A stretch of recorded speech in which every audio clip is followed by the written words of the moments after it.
చిన్నారి పెళ్లి కూతురు ఫేమ్ సినీ నటి అవికా గౌర్ తన సహనటుడు మనీష్ రైసింగన్తో డేట్ చేసిందని రహస్యంగా ఓ శిశువుకు జన్మనిచ్చిందనే వార్తలు గత కొన్ని రోజులుగా వైరల్ అవుతూ ఉండడంతో ఈ ఇష్యూ జనాల్లో బాగా హాట్ టాపిక్ అయింది. దీంతో వీటిపై రియాక్ట్ అయిన అవికా గౌర్ తనకు తన స్నేహితుడు ఈ విషయంపై రియాక్ట్ అయిన అవికా గౌర్ మనీష్ తనకు స్నేహితుడు అని తమ మధ్య ఎలాంటి అఫైర్ లేదని క్లారిటీ ఇచ్చింది. తాజాగా ఇదే అంశంపై మనీష్ కూడా స్పందిస్తూ అసలు విషయం చెప్పాడు. సస్రుల్ సిమర్కా అనే సీరియల్లో మనీష్ అవికా కలిసి పనిచేశారు. వాళ్ళ కెమిస్ట్రీ చూసి వీళ్ళిద్దరూ ప్రేమలో పడ్డారని రహస్యంగా బిడ్డను కూడా జన్మనిచ్చారని పుకార్లు పుట్టించారు. దీనిపై రియాక్ట్ అయిన మనీష్ అలా వచ్చిన వార్తల్లో నిజం లేదని చెప్పాడు.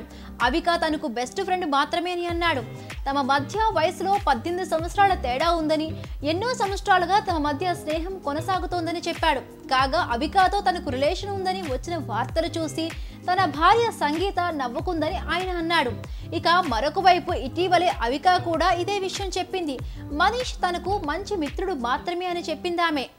మిలింద్ చంద్వాని అనే యువకుడితో రిలేషన్లో ఉన్నట్లుగా కన్ఫర్మ్ చేసింది.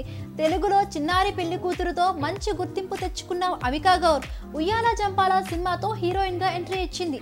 ఆ తర్వాత పలు సినిమాల్లో నటించి ఫేమ్ కొట్టేసింది. ప్రస్తుతం నాగ చైతన్య థ్యాంక్ యూ సినిమాలో అవికా నటిస్తోంది.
సమయం తెలుగు సమయం తెలుగు తెలుగు సమయం సమయం తెలుగు సమయం తెలుగు సమయం తెలుగు సమయం తెలుగు సమయం తెలుగు సమయం తెలుగు సమయం తెలుగు సమయం తెలుగు और please subscribe please subscribe please subscribe please subscribe please subscribe please subscribe please subscribe please do subscribe subscribe చేయాలి, గంట మీద ఒత్తాలి.